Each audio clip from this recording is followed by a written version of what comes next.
Palitan natin tong axle na to. Ito palit natin. CNC. Angas. Stainless.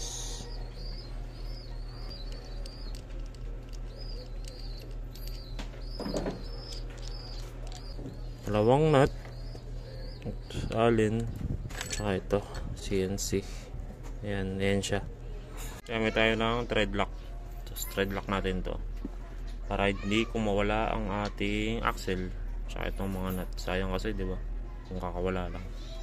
Ito. Konti lang.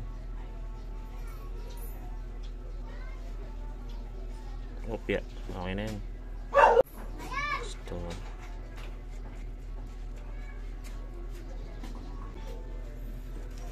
Then sa kabila. Konting thread lock.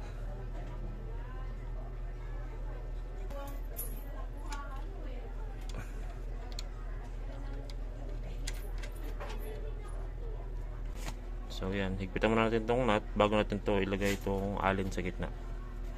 Yung tornilyo na ilalagay natin dito sa loob, lagyan din natin to ng thread lock para sure na hindi kakawala. Tsaka dagdag protection din para hindi kalawangin or hindi maumido. Hindi mag-umido tong tornilyo natin sa loob. Thread lock, konti lang. Ganyan lang. Okay na yan. Ang panghigpit natin dito, allen, size 5. Then, ito na siya. Nakikabit na natin itong CNC na axle. Tapos yan. Ikutin na natin.